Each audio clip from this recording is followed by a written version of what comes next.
Just there. That's okay. Good afternoon. I hereby call the Transit Commission meeting to order on Thursday, August 19th. It is about 4:19 with a quorum present in council chambers. The first thing in our packet is approval of minutes of June 17, 2021. Any issues, problems, or if not, I will take a motion to accept. Was there, and I move to approve. Thank you, Mr. Second by Kathy. Thank you. Any other questions? Otherwise, all in favor say aye. Aye. Aye. And I'm aye as well. Any nays? No? Okay, that passes. Discussion and possible action on financial report and budget. Okay, there are two financial exhibits in your packet. The first is a revenue and expense summary through the end of July 2021. There's nothing really too remarkable about this exhibit, except for one line item. About 2/3 of the way down, there's a line item that says ARPA funds. That's a new line item. And so we have been awarded ARPA funds, and I'll talk about that in just a minute. It has been very difficult to prepare a financial statement for 2021 up until this point because they have not yet set our funding levels. So we didn't know state operating assistance amounts, we didn't know federal operating assistance amounts, and although we had heard about a possible ARPA award, we had no idea what that might be either. So it's very difficult to determine your bottom line when you don't know where the money's coming from. But in terms of expense, we are through 58% of the year, we are at 47.5%, so we are under budget. That's good news. Overall, our state and federal funding is slightly higher. Operating assistance is slightly higher than we budgeted. I budgeted 54% of an expense, and the actual award is 55% of expense. And I'll get to the details on that. So, are there any questions about the financial exhibit?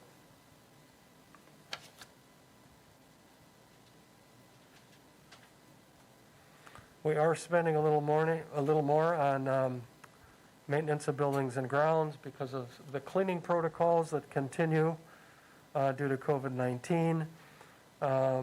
And parts budget is it's not reflected on this statement, but it's going to be seeing a hit. We're seeing some engine and transmission issues that we're going to have to deal with, so stay tuned on that. The second page of your exhibit is the actual distribution of state and federal operating assistance. So what you're looking at is all of what is considered Tier B in the state statute. So the state statute says that state and federal operating assistance is distributed, quote, evenly. And this is the WSDOT Bureau of Transit's interpretation of what evenly means. So they take total expense in the first column, they subtract farebox revenues, and then they take the remaining funding sources and distribute it so that the last column comes out to the same percentage across the board. And there are a couple anomalies here that I see, but for the most part, it's 55% across the board. Now, the way they've achieved that is they took a portion of the ARPA funds that were allocated to transit systems, and they brought up the level of operating assistance by supplementing regular operating assistance. So our allocation of ARPA funds for that purpose is $125,475. So as I said, I budgeted 54% of expense. This comes out to 55%. So not overwhelming, but any increase is a good one. So any questions about that? I like to show this exhibit because it illustrates how challenging it is to anticipate what your funding levels might be for the following year. So here we are in August. middle of August, and we're finally finding out how much funding we're going to get. In this case, it's good news, but if this were bad news, we have a much smaller window of opportunity to reduce cost or increase fares to make up the gap. So, any questions? Greg, from the list of the different municipalities, how do you think we rate, I mean, compared to these other ones, transit size-wise?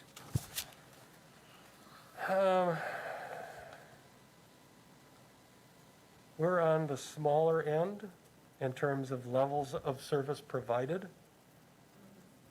But some of these are counties, so they're county programs or they're commuter programs, you know, between a more rural area into an urban area. So in some cases, they really don't compare to us very well at all. There's traditionally what we've referred to as the dirty dozen, traditional small urban transit systems in Tier B, you know, Appleton and Eau Claire, Green Bay, Janesville, Kenosha, Oshkosh, La Crosse, Sheboygan, Waukesha, and us. We have generally compared fairly closely, although our service levels have dropped somewhat over the last few years, and I would say we're on the small side at this point.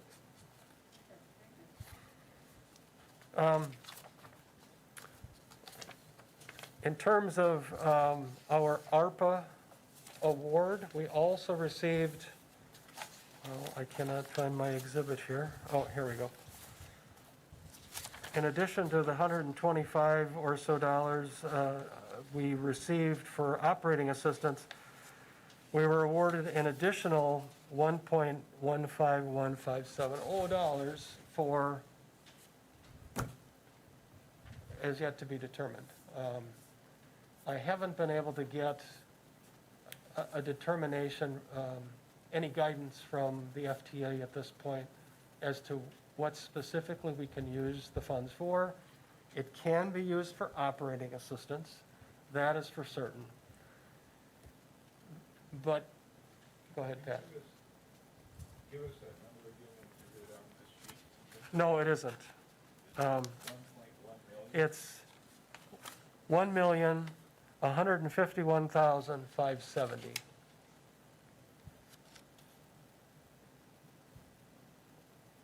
So that's over and above the $125,475 for operating assistance.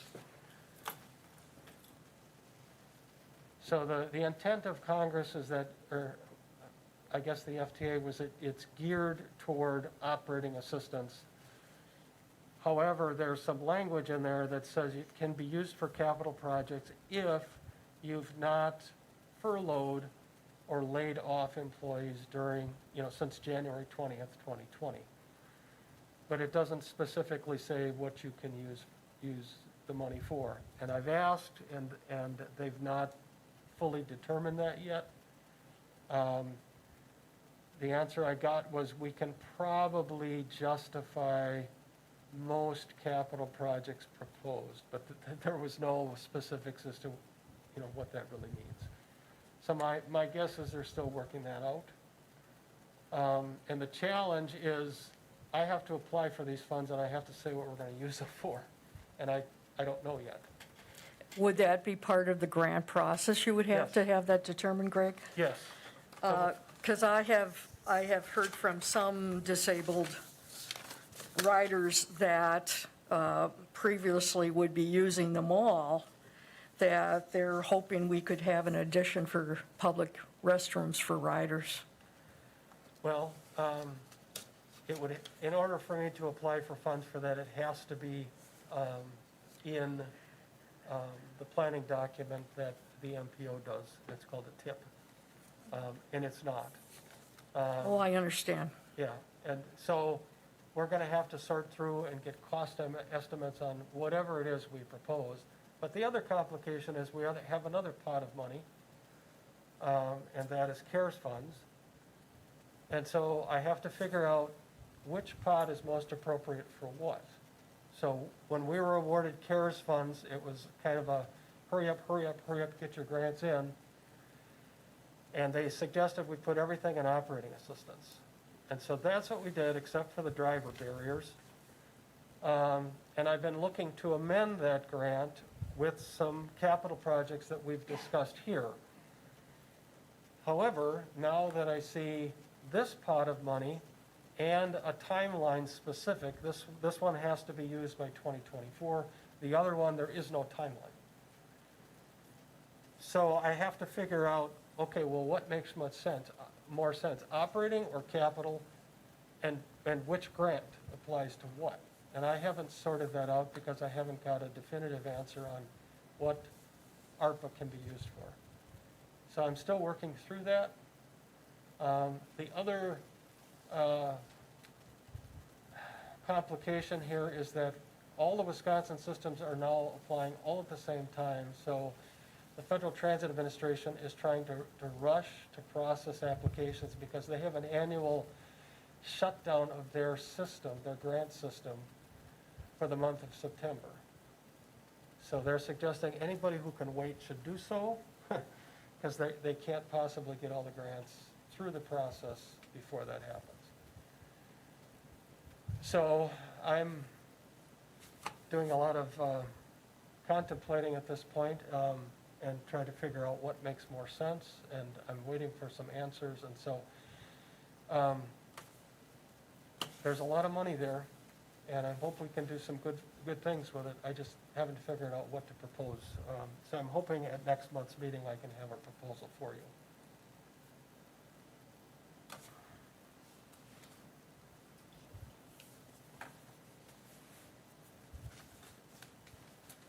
Any other questions on that? Otherwise, we'll put that on file.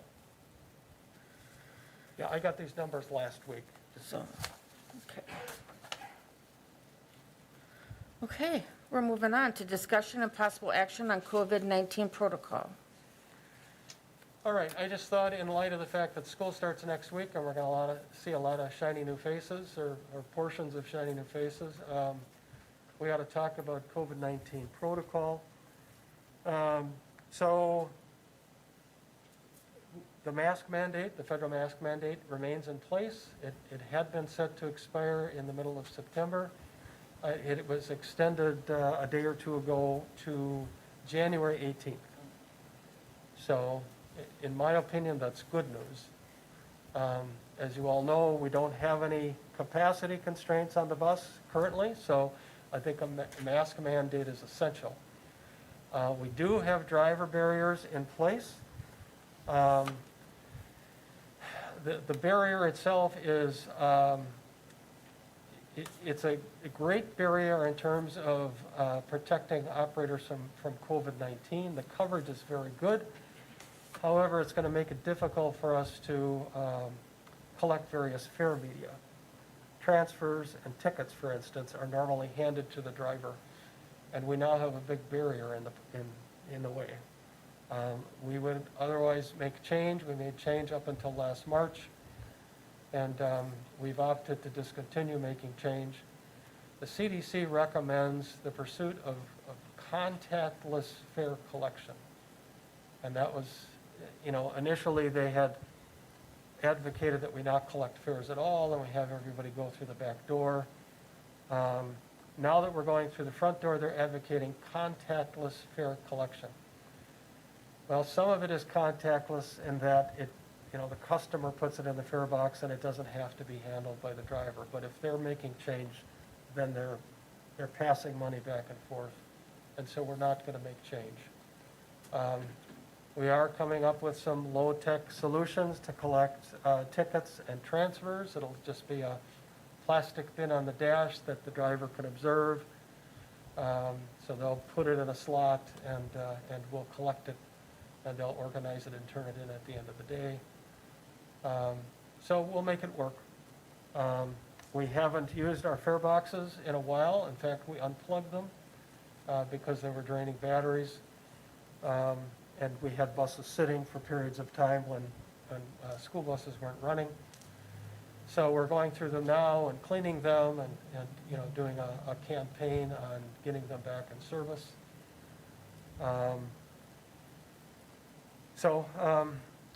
In terms of cleaning protocols, we have been sanitizing every bus every day, and we will continue to do that. But now we have spray equipment that allows us to do it more efficiently. However, because we're spraying them every day, we get a residue. So now they have to be cleaned. And so we've got part-time cleaners a couple times a week going through them. They'll do half the fleet one day and half the fleet the other day to get the tacky surfaces clean. So that's our current protocol. We are debating about the need to continue that.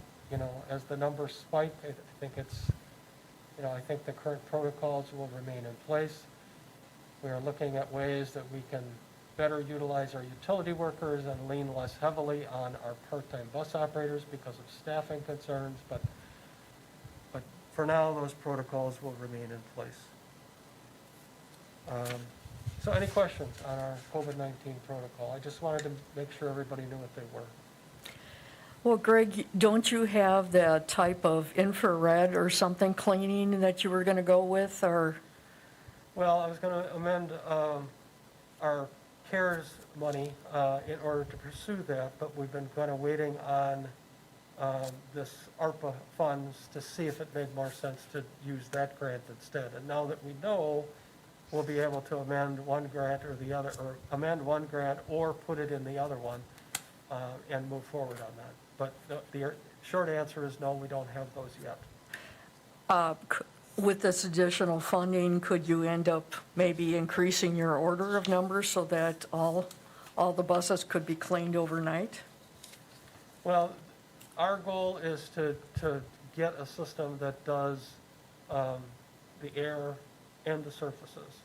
And so while they're in operation, it would maintain the cleanliness on the surfaces and the air. At this point, all we do is kind of after the fact go through and spray.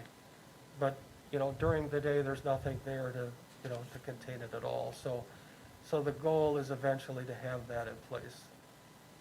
And our intention is to do all of the buses. You're welcome.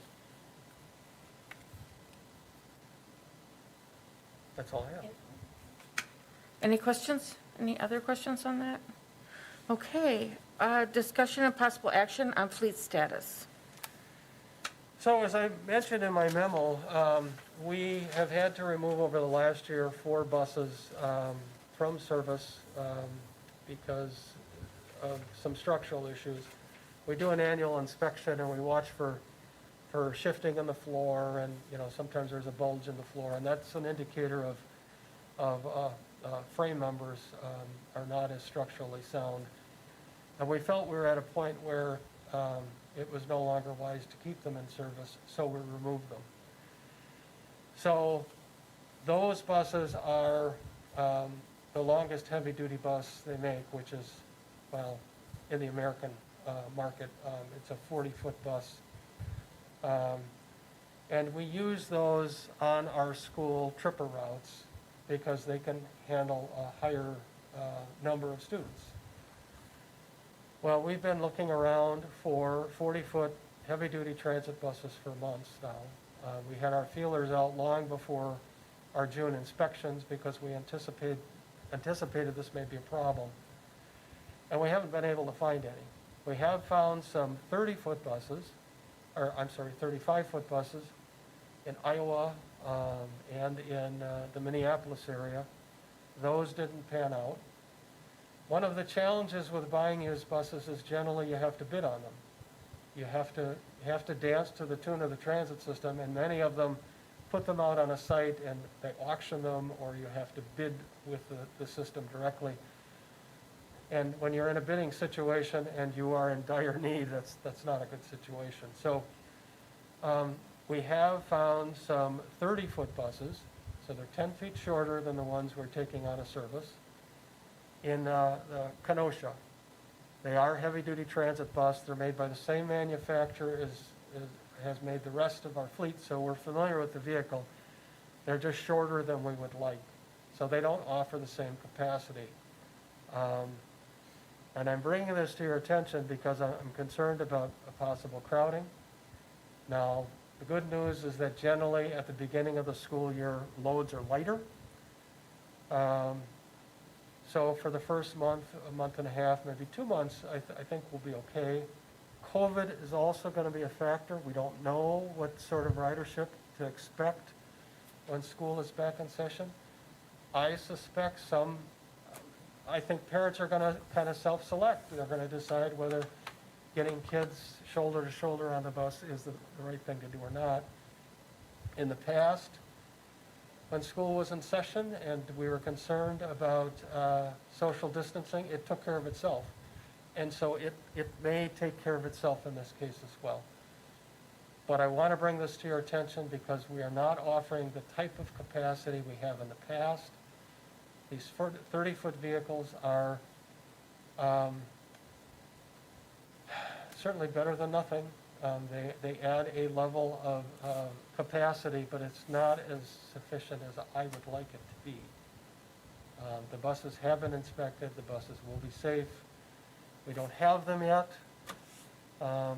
This has been like going through a maze trying to make this happen, getting it through committees on our side, and Kenosha getting this through committees. It hasn't happened as quickly as we would like. We still don't have them. We are hoping sometime next week we can get them here.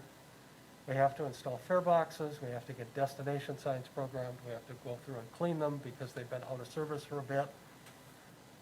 They were all operable when they were removed from service. So we're cutting it very close, not because we chose to, but because this is just the way it's played out. So that's where we are with fleet. I'm hoping we have sufficient capacity, but that's where we're at. Just wondering how you go and get them. Do you put 4 drivers in a van and go down and pick them up, or what? We'll go down with a service truck, and then some other vehicle in all likelihood. Since they're in Kenosha, it may require an overnight, and then we'll drive them back. That's our preferred method. If this goes into the school year, I don't have enough people to do that. So we're going to have to stage it. So we'd probably go get 2 at a time and have the maintenance staff do it on their own. Greg, I've used Amtrak between Chicago and the Twin Cities, and I know you could go and pick it up in Portage, and that they go down to Kenosha. But they may only have a certain run one way, per day. Yep. But,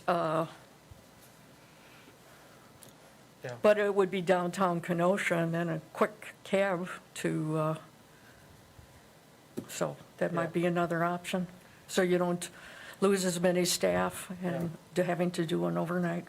We'll do it as efficiently as we can. We do need our service truck because it has an air supply, a compressor, and various tools, and a tow bar, and, they want to be prepared for any circumstance. And so we'll put in as many people in that vehicle as we can. And if we shuttle them, that vehicle alone should be sufficient.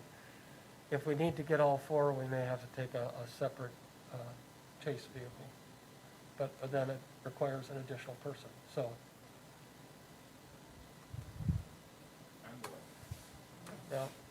Yeah, we'll get it done sooner or later. So we've been talking about alternative plans if we don't have these by the time school starts. We've been identifying routes where we would normally have 2 buses because we need the extra capacity. We would likely go with 1 and then maybe have a paratransit vehicle as a second. That's not an ideal solution. There are only 12 seats in that vehicle. So, we're looking at any and all options, and again, this is a complication going into the school year that I felt you should know about. If we do have capacity issues, I didn't want you to hear about it somewhere else. I guess I just wanted to mention that, you may not have had to deal with standing room only very often, but how much capacity do you have per bus with standing included? Standees, they're called. We have dealt with standees on a regular basis in normal school years. In fact, we'll have, in some cases, 2 buses on a route, and they're both standing room only. So that is a circumstance we are very familiar with. This past school year, because of COVID, that certainly wasn't the circumstance, because we were limiting to 10. But yes, we anticipate there may be some standees, and that is an industry standard. That's why they have grab bars up high and they have standee windows, and that's kind of the industry standard. Unfortunately, our paratransit buses are not equipped for that. So yes, there is a grab bar, but there aren't stanchions positioned as conveniently as on a standard transit bus. And so we'll do our best. Yeah, I was just wondering, the new used buses, we're just going to put some stickers on them, we're not, that identify them as ours, we're not going to paint those, are we? No. We generally will remove the stickers, the identifying logos from the other transit system, and we'll put ours on. And that's generally the extent of it. We hope to use these until we get our new buses early next year. So we're not going to invest a whole lot of money other than to get them operational and in service. And then the new ones, they come painted to our specifications? Yes, Okay, thank you. you're welcome. Any other questions? Seeing none, we'll move on to discussion and possible action on bus operator staffing. As I pointed out in my memo, we have struggled with attracting bus operators. So we hire to part-time because that's the work that we have available. And then generally, people stick around until they go full-time. That's the normal process. We've tried to be flexible over the last number of years to attract more part-time people who just want to be part-time. Retirees, for instance, looking for a part-time seasonal job. Generally, the work is available during the school year because it's our school trippers that they drive. And we offer cleaning and painting and, utility work in the summers for those who want to stick around year-round. So we've really tried to be flexible in retention. Unfortunately, we just haven't been getting any applications. In 2019, we forged an agreement with the union to forego the first step of the pay scale for part-timers so we could hire at step 2. That way we could hire at an introductory rate that was higher than it had been. And then when we negotiated the contract in 2019, we baked that into the pay scale for part-time. And we immediately got sufficient applications so we could fill all our positions. And since then, we've been, gradually losing operators, and we're still not getting applications. So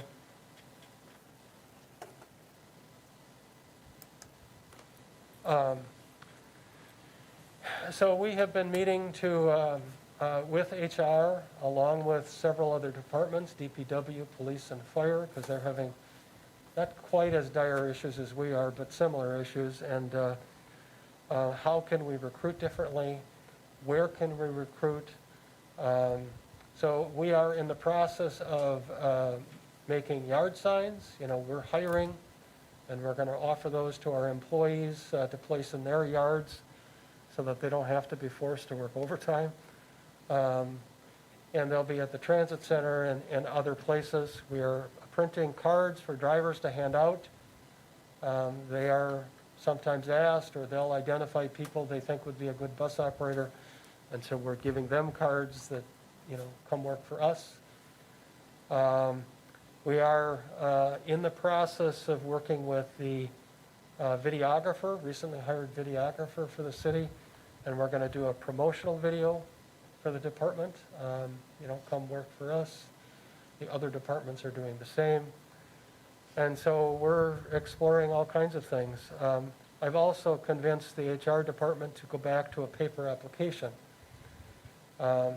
We used to get some second career folks, early retirees, or folks who are may not be computer savvy, but would like to, file an application. And we don't get those types of applicants anymore. And I've wondered if we are excluding a segment of the population who won't go online to fill out an application as is required in our current system, but would fill out a paper application. And we got our first paper application about 2 weeks ago, and we've since done an interview. And we had 2 additional interviews this week. So that's the good news. The bad news is we'll be going into the school year still down 6 drivers. We have 9 part-time positions. We are down 6. So we've just promoted to fill 2 full-time positions so that we can give more hours to those former part-timers.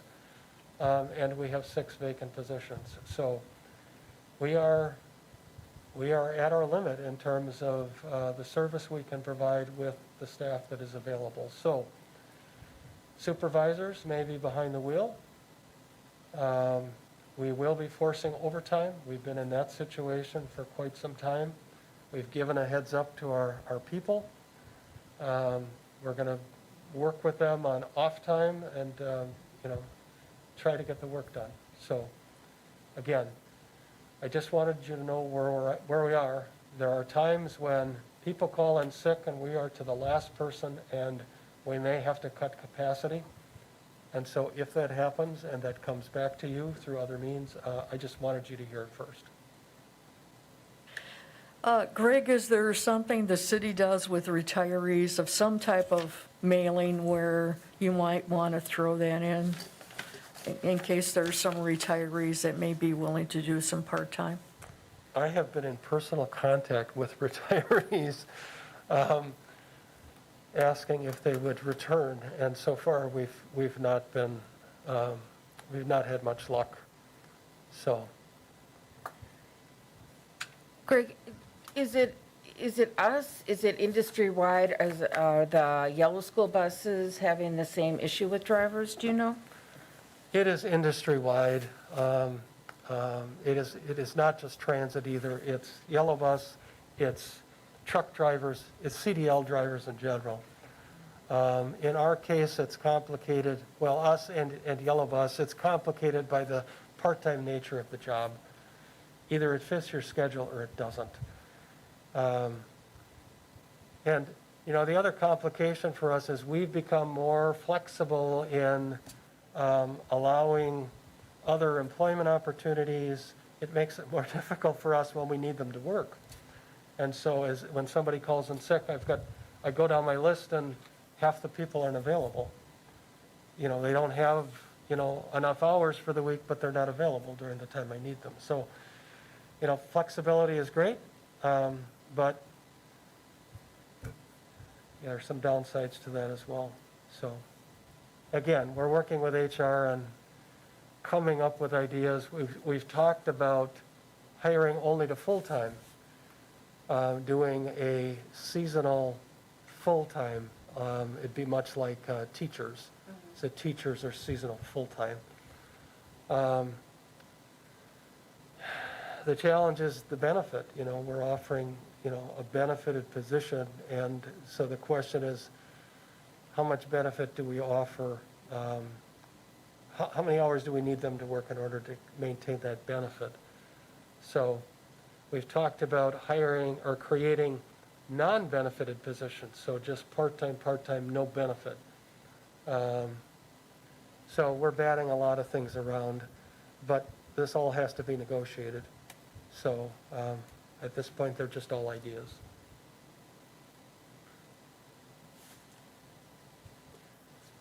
Okay, seeing no other questions, we're on to discussion and possible action on the Wausau Festival. So I included in your packet a summary from the Hmong Festival. These are our operating results. And in the shaded area, kind of in the middle there, I've given you the overall statistics for 2019, which is the last time we did it, and 2021. And you'll see that ridership was up. We met with Yilang Zhang before the event, and we wanted to know, what kind of participation do you anticipate? And he anticipated it would be down because of COVID. Of course, the other possibility is that it could be up because now everybody wants to be out, and that seems to have been the case. Our drivers had their hands full. They were full. And they were full during times that we didn't necessarily expect. The other complication was the route had to be modified this year because the healthcare center is under construction and their parking areas were off limits to us. And that's where our restroom facilities were. So we worked with the park department for a porta potty to be placed. Unfortunately, it was 3/4 of a block off the street, so it wasn't, in plain view of the street, I guess, and it was really awkward. So drivers were very busy, they had full loads, and they were trying to avoid stopping to walk 3/4 of a block, and it was awkward. So that's something we're going to have to fix for next year. It is possible that the healthcare center will be back on the route, and that will solve the problem, but I identified that as one of the concerns. I think next year we're going to have to consider adding more capacity. I think a third bus would be appropriate, probably between, starting at 9 a.m. Up until maybe 7. So the buses aren't so crowded and drivers can take some breaks. We did have some traffic control issues. Traffic was backing up off of Kent and around the corner onto Grand Avenue, and we were stuck in it. And so at some point, they had folks who were waving us past so that we could get around and get past the cars that were stopped. And it was okay, but I think they need to figure that out for next year. The only other thing I would mention is we had a heck of a time getting people to work this event. We predicted that in advance. We put sign-up sheets up well in advance, and in the end, we forced people to work. The other issue is it was all overtime. In the past, because we were fully staffed, we could use part-time drivers who would otherwise be cleaning that week, and we would assign them this instead. And so it was a trade-off. There was a net labor impact, a neutral labor impact. Well, that was not the case this year. We need all hands on deck because we're short-staffed, and we cannot forego cleaning because of our COVID-19 protocols. So we paid overtime for everybody. So I don't know what the future holds as far as COVID or staffing, but we're going to have to consider, if we're not well staffed for this next year, we may have a discussion about whether we want to be the provider for this. When we did this, it was proposed as budget neutral. It is not anymore.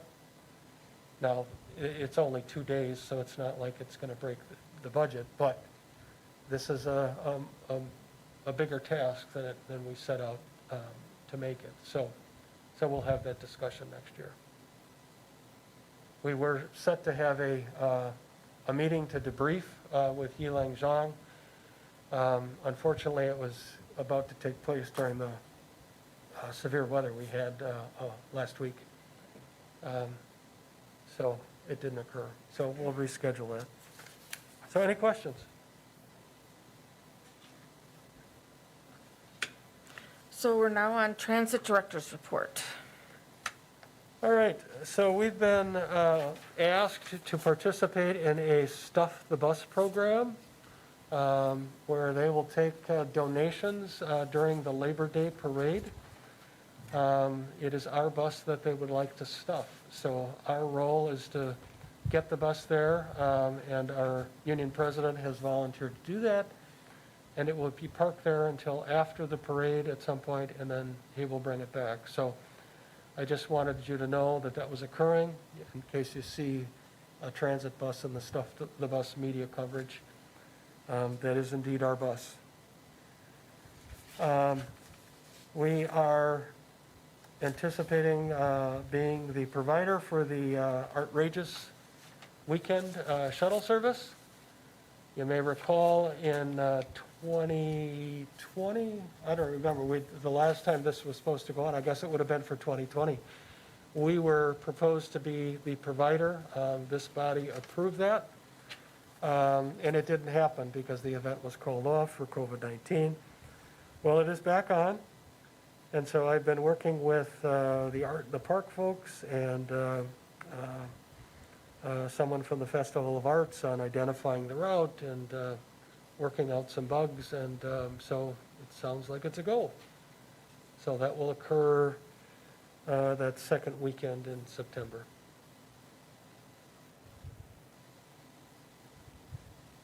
And then the third item is new bus route maps. So you may recall I hired a graphic designer. We worked with various designers from print companies over the years to do our graphic design on our map. And I've looked at numerous other maps over the years that are far more concise and a simpler design with less detail. And so I started looking around at designers, and all of them I found in Wisconsin that had a similar design with the same graphic designer. And so that's who I called. And so this is the result of his efforts. I've been working with him for many months. So he started with a base map that the city offered and then started taking things off. In the past, we've started with a base map that has a whole lot of detail, and then we add stuff to it. And so it becomes very jumbled. And I think people tend to look at all that detail and their eyes roll to the back of their head, and they're just overwhelmed. And so the intent here is to provide fewer details overall about, side streets and landmarks, and provide the most important detail and try to strike a balance.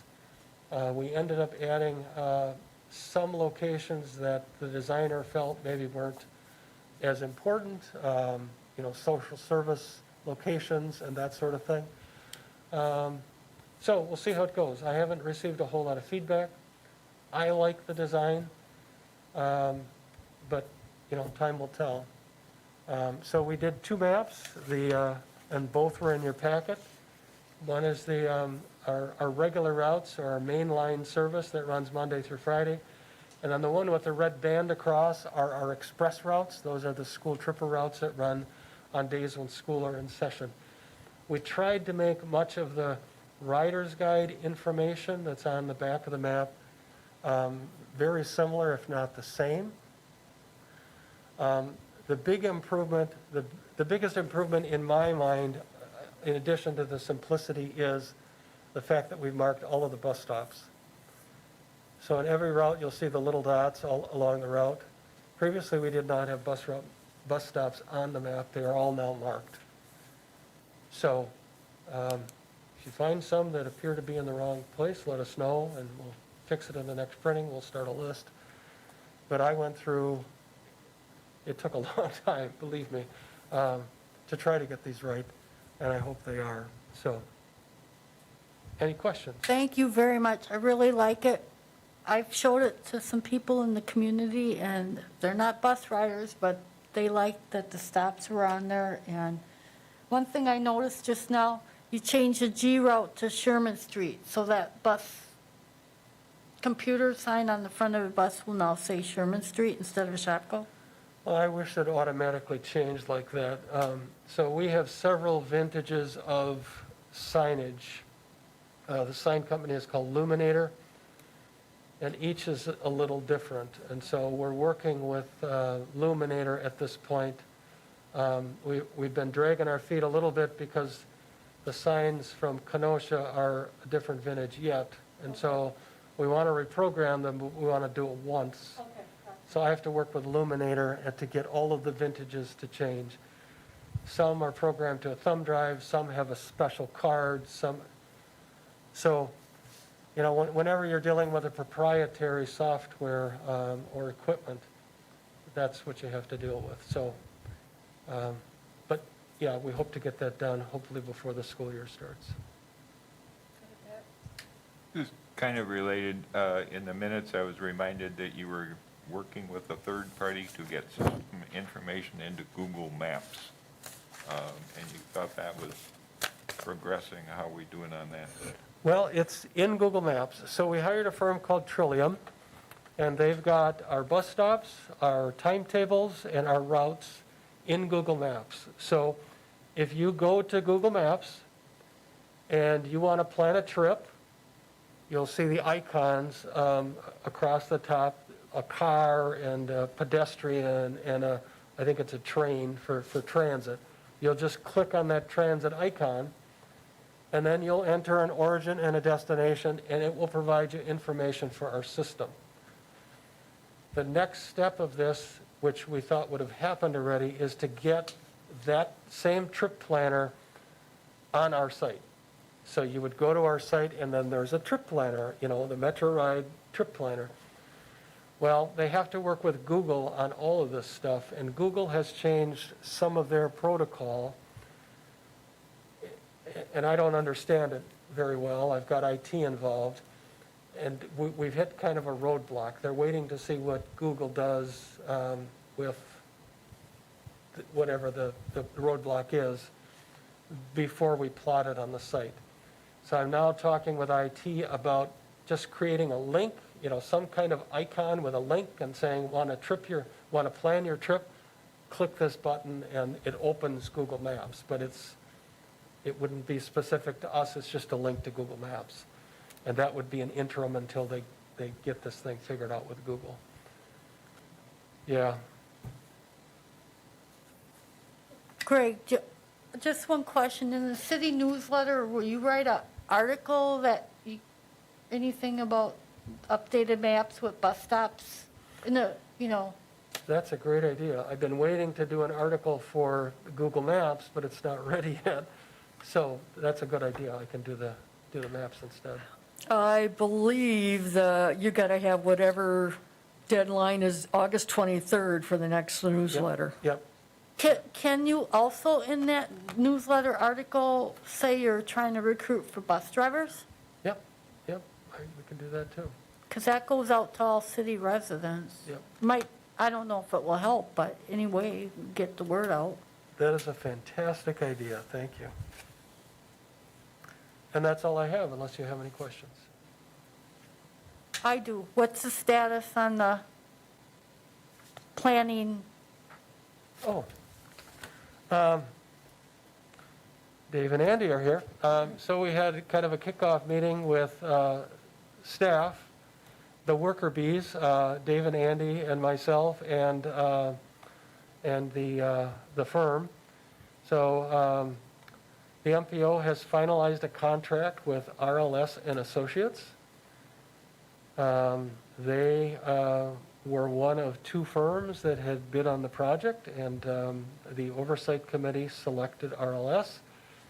Dave negotiated a contract that got it past the Corp Council, and we now have an agreement. So we had introductions just yesterday online. We went through a list of items that they're going to be looking for so they can start their process in analyzing the system. We talked about onboard surveys and the appropriateness of doing those as the numbers, infection rates increase. And so we're going to have to work through some things. But we've just, had our initial meeting, and so we'll get underway. I don't know if Dave and Andy want to add. Where is this firm from, Greg? The firm's address is out of Ohio, but the folks on the call were from throughout various offices in the United States. Ohio, the Carolinas, 2 were from the Carolinas, and 1 was in Texas. So RLS and Associates was involved as a subcontractor on the first transportation development plan that I was involved with in Wausau in 1992. The principal of the company, Robbie Sorrells, was a subcontractor.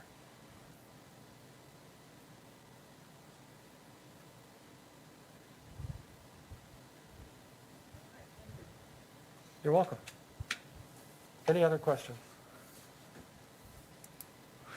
Seeing none, we are done. I'll take a motion to adjourn. Make a motion to adjourn. Thank you. Second by Mr. Peckham. All in favor, say aye. And we Aye. are adjourned. Thank you.